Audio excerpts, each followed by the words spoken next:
వ్యాపారం షేర్స్ పెట్టుబడుల పేరుతో హీరోయిన్లు సమంత, కీర్తి సురేష్, పరిణీతి చోప్రాలను మోసం చేశాడని ఆరోపణలు ఎదుర్కొంటున్న వ్యాపారవేత్త కాంతి దత్ స్పందించారు.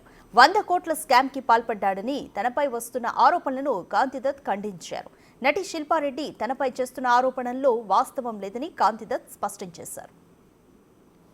నేను మొన్న ఆల్రెడీ ఒక 3 రోజుల క్రితం శిల్పారెడ్డి గారు ఒక ఛానల్ ద్వారా చేసిన స్టేట్మెంట్కి ఆరోపణలకి నేను స్టేట్మెంట్ ఇవ్వటం జరిగింది.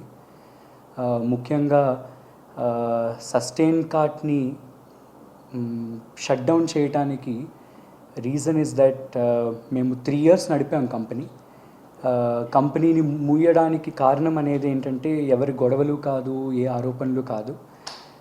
3 yearsలో కంపెనీ గ్రోత్ ఎంత ఉంది, ఇంకా 10 years తర్వాత గ్రోత్ ఉంటుందా లేదా అనే product market fit analysis basis మీద మనం కంపెనీని క్లోజ్ చేయటం అనేది జరిగింది. ఇప్పుడు మిగతా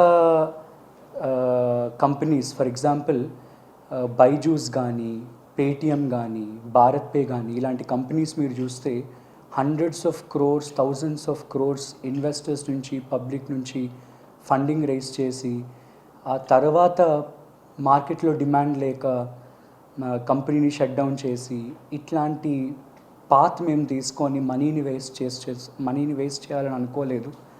ఆ రీజన్ మీద షట్ డౌన్ చేయడం జరిగింది.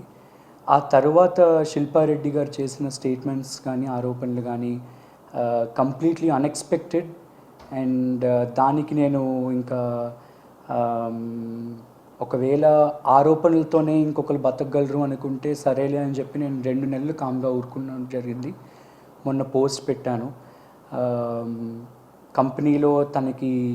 కంపెనీతో సంబంధం లేదని, కంపెనీ నుంచి కంప్లీట్గా బయటకు వచ్చేసానని స్టేట్మెంట్ మేక్ చేయడం జరిగింది. అందరికీ ఓపెన్గా నేను చెప్పదలుచుకుంది ఏంటంటే ఇవాల్టికి కూడా శిల్పారెడ్డి గారు కంపెనీలో 32% షేర్ హోల్డర్. నేను మొన్న విత్ ప్రూఫ్స్ పోస్ట్ చేశాను.